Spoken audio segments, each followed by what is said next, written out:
श्री कृष्ण जन्माष्टमी पर अगर हम उनकी प्रिय मिठाई मेवा पाक ही ना बनाएं तो फिर कैसी जन्माष्टमी।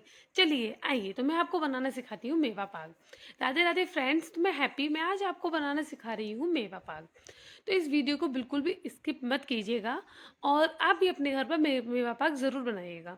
बहुत आसान तरीके से बन जाता है ये और बहुत ही स्वादिष्ट होता है। जितना प्रिय ये श्री कृष्ण को लगता है, हमें भी ये उतना ही प्रिय लगेगा।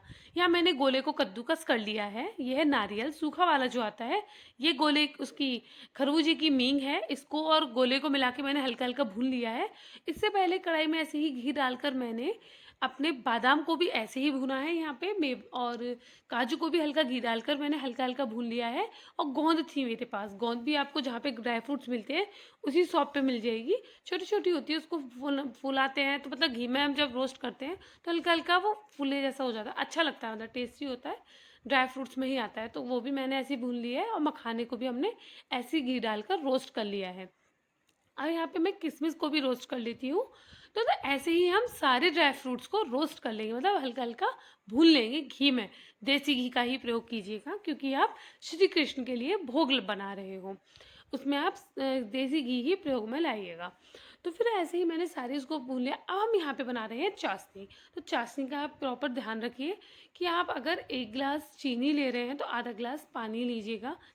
और इसी प्रकार से मैंने इसमें चीनी में पानी भी डाल दिया और चाशनी बनाने के लिए रख दी है। तब तक मेरी मेवा भी इधर ठंडी हो रही है। आप भी हल्का हल्का ठंडा कर लीजिए इसको।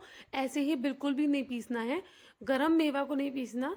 तो ये ध्यान रखने की चीज़ें होती हैं, थोड़ा हल्का हल्का ठंडा हो जाए। उसके बाद अब यहाँ पे मैं भी अपनी मेवा को पीस लूँगी, मतलब हल्का दरदरा करना है आपको। ज़्यादा बारीक पाउडर बिल्कुल भी नहीं बनाना है। मैं हल्का हल्का इसको पीसूँगी। और एक साइड से आप अपनी चाशनी को भी चेक करते रहना कि वो क्या, मतलब 2 तार की चाशनी आपको बनानी है। एक मतलब सिंपल चाशनी होती है कि आप बस वो चीनी घुलती है और हल्का सा बॉयल आता है तो वो चाशनी तैयार हो जाती है। लेकिन मेवा पाक में ऐसा नहीं होता, आप 2 तार की चाशनी बना लीजिए। और यहाँ पे मैंने देखा ऐसे दरदरी पीसी है, मतलब थोड़ा थोड़ा उसमें ना आता है ये क्रंचीनेस, बहुत अच्छा लगता है मेवा पाक में। तो मैं इसी प्रकार से अपनी इसको ड्राई फ्रूट्स को मतलब पीसती हूँ। तो आप भी ऐसे कर लीजिएगा। और कुछ लोग मतलब उसको पीसते नहीं, कुछ लोग कूट लेते हैं मोटा मोटा, कुछ लोग बिल्कुल बारीक पाउडर बनाते हैं। लेकिन आप अगर मेरी तरीके से बनाना चाहते हैं तो बहुत टेस्टी बनेगा। आप इसी तरीके से कीजिएगा, कुछ भी स्किप नहीं करना।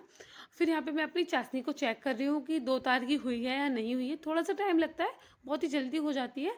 और अभी जैसे ही 2 तार की चाशनी होगी उसके बाद आप अपनी सारी मेवा जो आपने पीसी है सबको मतलब अपनी कढ़ाई में ट्रांसफ़र कर देना। कढ़ाई में डाल दीजिए और उसको हल्के हाथ से उसको मिलाइए। तब तक मिलाइए आपको लगे ना हल्का कि हाँ अब ये जमने लायक हो गया है। हाँ, किशमिश को हाँ आपको पीसना नहीं है, किशमिश को ऐसे ही डालना है। और आपका जो गोला है उसको भी नहीं पीसना है। गोला, मीन और किशमिश ये एज इट इज़ जाने वाला है। और बस आपको क्या पीसना है, मतलब और वो था जो मैंने बताया था गोंद। गोंद को भी आप नहीं पीसिएगा और उसको ऐसे ही हाथ से थोड़ा थोड़ा ऐसे क्रश कर दोगे उसी में, नहीं तो वो बहुत जल्दी बारीक पाउडर हो जाएगा। गोंद बहुत वैसा हो जाता है, बहुत ज़्यादा सॉफ्ट। तो उसको भी आप ऐसे ही ट्रांसफ़र कर देना उसमें। और फिर उसको मैंने सब चीज़ों को ऐसे कर लिया है पीसने के बाद। और यहाँ पे इसमें देखो बहुत अच्छे से मेरी चाशनी तैयार हो गई है। तब तक मैंने 2 प्लेट्स को तैयार कर लिया, उसमें घी लगाकर। हल्का हल्का घी लगा लेना जिससे कि बर्फ़ी बनाने के बाद, आपकी मेवा पाक बनाने के बाद उससे उठ सके। और यहाँ पे जो मेरी चाशनी तैयार हुई उसमें मैंने अपना ड्राई फ्रूट्स को जो भी पीस के रखा था वो डाल देती हूँ। आप बिल्कुल इसी तरीके से बनाइएगा, कुछ भी स्किप नहीं करना है आपको। अगर आप इसमें थोड़ी सी भी मिस्टेक कर दी तो वो आपकी बर्फ़ी नहीं, हाँ टेस्टी बनेगा ये तो है, लेकिन वो बर्फ़ी की तरह नहीं बनेगा। बर्फ़ी उठने में फिर टाइम लगता है, इसलिए आप इसको मतलब अच्छे से भून लेना। लगे कि हाँ, जब लगे ना कि हाँ ये जमने लायक हो गया है, ऐसा कर लेना। ज़्यादा पतला नहीं करना है, सही रखना है इसको। हल्का हम इसको भून लेंगे और उसके बाद जब लगे कि हाँ भई जमने लायक हो गया, हम इसको ट्रांसफ़र कर लेंगे प्लेट्स में। घी लगाने के बाद ही प्लेट्स में निकालना है आपको। यहाँ पे मैं अपनी बर्फियों को, मतलब जब ये सॉफ्ट होती है ना तभी हम इसको काट रहे हैं। थोड़ी देर बाद, पहले इसकी हवा निकल जाए, थोड़ा नॉर्मल सा हो जाए, उसके बाद हम इसको शेप दे देंगे, कट कर देंगे इसको। जिससे कि जब ये ठंडा हो जाता है तो बहुत हार्ड हो जाता है, फिर ये कटने में नहीं आता है, इसलिए हम इसको काट देंगे। और जब ये बिल्कुल ठंडा हो जाएगा प्रॉपर, उसके बाद हम इसमें से बर्फियों को निकालेंगे। अगर हम इससे पहले निकाल देंगे तो वो बिल्कुल भी अच्छी नहीं होगी और टूट जाएगी और फैल जाएगी। वो मेवा पाक जैसा वो नहीं आएगा। सच में इतनी खुशी हो रही है ठाकुर जी के लिए ये बनाने के बाद।